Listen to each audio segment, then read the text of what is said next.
Hello, House Muses here, and well, I think you all know what this is. The Disney sequels. How I can't get away from them. The straight-to-video stuff, that is. I've reviewed quite a few. My most recent being Lady and the Tramp 2. And if you remember after that video, and my last couple of videos after it, you knew I was gonna get to another. And, well, can't hide it anymore. Here we are, The Little Mermaid 2, Return to the Sea. Don't ask how I got both VHS and DVD copies of this. It's not worth it. Well, so this was a movie I watched a lot when I was a kid. Like, literally, this was one of the VHS that I watched the most. Oh boy. I have no idea why I liked it back then. Maybe I was just a dumb little kid. That's basically it. So, now, many internet critics have given this a look at. And they agree it's mostly considered the most laziest of the sequels. Not in terms of the animation quality. That would more go, say, to Return of Jafar or the Beauty and the Beast sequels and Hunchback of Notre Dame 2. But in terms of story premise and all that, this gets top notch. Big first slice of cake, I should say, or whatever it's. Shall we begin talking about it? Well, the premise is simple. Ariel and Eric have now got a beautiful baby daughter named Melody, and they're about to introduce her to the mermaid, to the mermaids, as well as her grandfather Triton. But then, I'm not going to say it. You all know the line, Ursula's crazy. Ursula's sister, Morgana, shows up to try to take Melody away as a bargain tool to use her to get the Triton. But Ariel's quick thinking stops her. Morgana disappears, and in order to protect her daughter, decides to keep away her mermaid heritage. How did she do that? By building a massive wall around the castle. Jeez, that's overboard.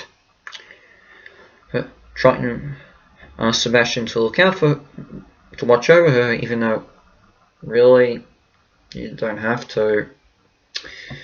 But it seems beneficial because Melody, as a 12-year-old, sneaks out and goes swimming in the sea because that's where she feels like home. Gradually, she keeps on sneaking out, and has problems with her life on the land, which is not fully established. She gets into an argument with her mother after she discovers a locker with her name on it by coincidence, and Ariel goes nuts, and then Melody runs away and finds Morgana, who turns her into a mermaid so she can live amongst the sea. And in order to make her transformation permanent, she asks Melody to steal the Triton, because only Triton and his descendants are the only ones who can carry it for her. Ariel returns to sea and search for her daughter, yada yada yada. You can pretty much guess where this is going. Look, it's just basically the same film, just switched. But we'll get to the most disappointing thing about this story later. What doesn't work in this? Because let's be fair, there is a lot. And I basically got a list of how things are bad. First off, the writing in this script is so lazy. Every moment you can tell what line is coming up, what character is going to say, what every character is going to say. You know what you're going to get. We all know that line, Ursula's crazy sister. I'm not going to say it anymore. It's just so bad.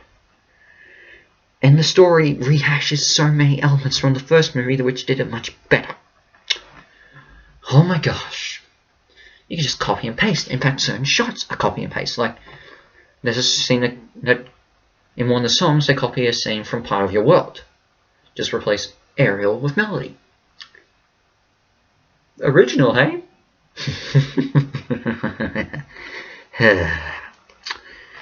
You've got bland. The returning characters are all bland, unnecessary, and boring. Everyone's the same. Sebastian is the same. Eric is barely in it. You've got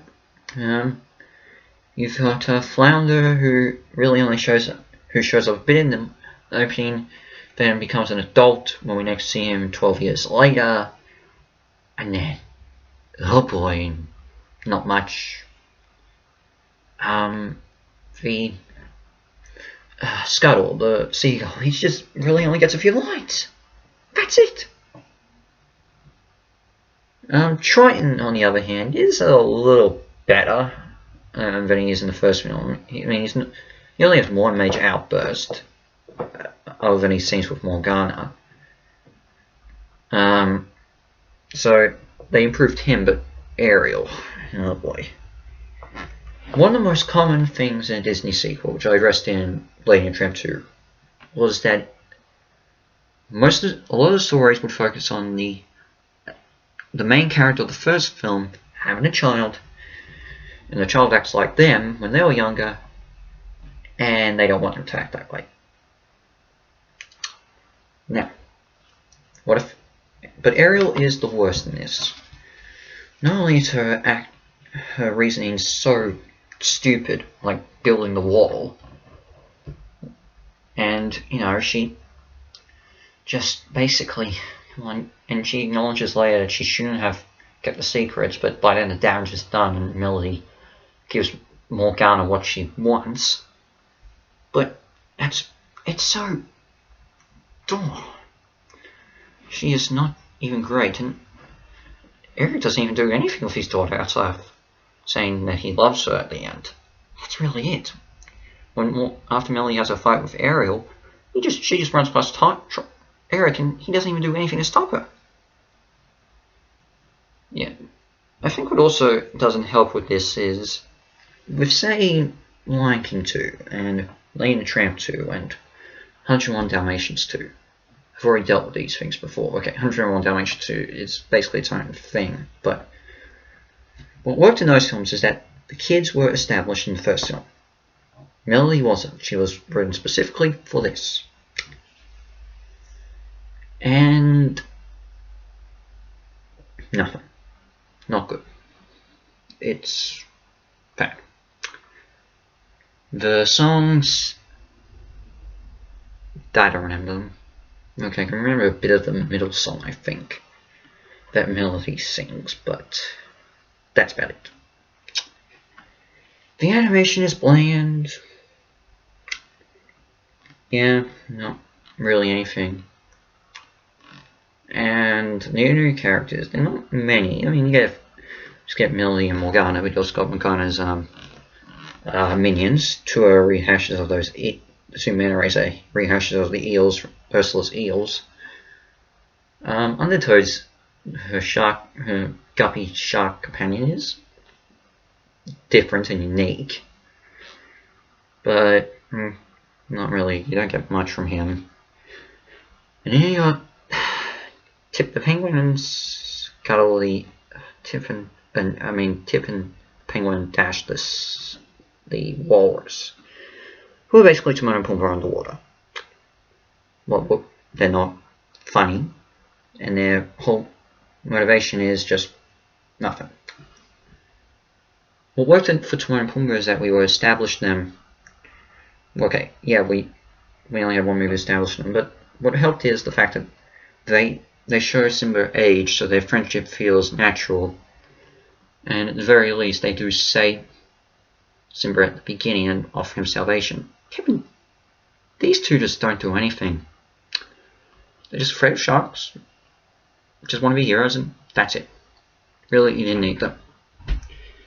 And the ending, you can guess what's going to happen. But what is there anything that does work? But what is the biggest problem with this is that the premise of this film is actually a good premise. It's actually a clever premise, actually, what I should say. Flipping the story and making the story about Ariel's daughter wanting to be a mermaid is actually not a bad idea. It can be done well. But it isn't worked out. However, some people have managed to work it out. And I'm going to address that later, but if I was to, with how, in another part of this, but we'll get to that when we get to that. Is there anything that does work? Well, in terms of the voice actors, they got most of their got original cast back, Jodie Benson, including Jodie Benson and the late Sebastian E. Wright. And new actors, I mean, Tara Strong plays Melody, and she's fine, not much, but even though she's playing a different character, it's a different character. Pat Carroll returns as plays Morgana, and oh boy, is she a good actor. Even with a brilliant script, she just makes her scenes just so funny and enjoyable. Like, she can make anything sound deliciously evil, and you gotta admire her. As long as she still is around, just keep on acknowledge her talent. She is just such a good voice actress, I should say. And then you get, well, I said the animation is brilliant. What is interesting, well, good enough, is the facial expressions used for Morgana and Melody. I have no idea, but it actually looks pretty well done. I gotta give credit. They get some good expressions here and there. But I wouldn't consider them the best. I mean, they're fine. They do a good job. They're not my favourite. I mean, let's look at stuff that's come before. Let's look at some other stuff. Like the best anime movie to have with great facial expressions in 2D animation, I'm only talking about 2D, not CG, is no doubt The Prince of Egypt. That is the best. I mean, every subtlety is in. They use every subtlety for different things, and it's just so natural and organic. I mean, I think one day I'll review The Prince of Egypt, which I think everyone's probably waiting for since I reviewed Joseph King of Dreams back in 2019, but yeah, this is the best, and every subtlety is read so carefully. I mean, and you get some great funny faces here and there. Another one that works. This might have, people can say it could be a bit more cheaper, but Blinky Bill, the Mischievous Koala, that is, I don't know if people will debate this with me, but and it's more cartoony, but it has some really good expressions and some really well done stuff. I mean, some could say this is just as cartoony as the expressions in this, but I still find it really well done. And honestly, it has the benefit of being released in theaters, and it did pretty well. But in terms of stuff with more quality, I mean, Cowboy Bebop, that's got some of the most bombastic animation and great expressions. I just love every moment of it, especially with Edward. She gets the best, and yeah, it is just unbelievable what they did with this, and even in future with 2D animation. I mean, continuing off anime, I mean, I love the expressions for Wolf Children. That is another great one. It's unbelievable what they can do. Well, this is not as great as those examples. It's okay, but they go for more cartoony expressions, and I don't know, and then natural stuff than just still stuff. But what it is, it does work, but it's not well. done. It's okay, passable, but nothing compared to the examples I just gave. Now, so yeah, this isn't really a good film, but it has got a bit of a cult following, believe it or not. I mean, a lot of people consider Melody one of their favourite Little Mermaid characters, and I don't know if I can call that it's not a good film, but I can acknowledge that people have done better versions of the story through fan fictions. I mean, there's a whole community for retelling this, and some of the things that people have created are much better stories than what the actual film does. But in terms of what they could have done with this, or if they had, I wondered if Tangled came out earlier in Disney's life, maybe do something like, and I know someone's actually done a fanfiction of this, because I scrolled through a few before this review, well, actually way before this review, but anyway. Why not have Morgana kidnap Melody and raise her to take over the sea? That would have been a better thing, and someone's actually done something like that. That would have been better. Or, you know, we know that in the first film it's forbidden for mermaids to fall in love with humans. And since Melody has both human and mermaid heritage within her, what would happen? Maybe that could have been a very interesting story. What with Melody being alike from her half heritage, and Morgana uses it to exploit that. Maybe Morgana turns into a sea witch. I don't know, just something like that. Could have been interesting. But anyway, that's really about it. I don't know why this video's taken as long as it has, but you know, I guess it was worth the rant. This film gets a 2.5 out of 10 has-stars. Yeah, it's bad. Is this among the worst of Disney sequels? Yes. Is it my absolute worst? One day I'll create a list and figure which one's the worst. But it is the most disappointing. And I think this film pretty much helped solidify the reputation of the sequels. I mean, yeah, there were other sequels at that point. Yeah, a lot of the sequels that came before this were pretty bad, but at the point of this release, it seemed like Disney sequels were starting to pick up their game, with Lion King to extremely goofy movie, and I think Buzz Lightyear of Starkman was released as well at that time. Throw on the fact that earlier there was Pooh's Great Adventure and Lion King Thieves.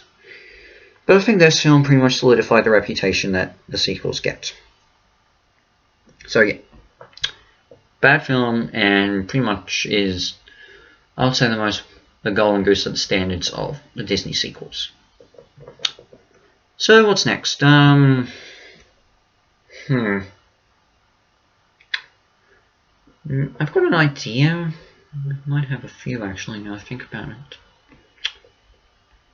But we should probably cross that bridge when we get to it. But in the meantime, Housemouse Reviews is out. And I'll see you for my next review. Ciao.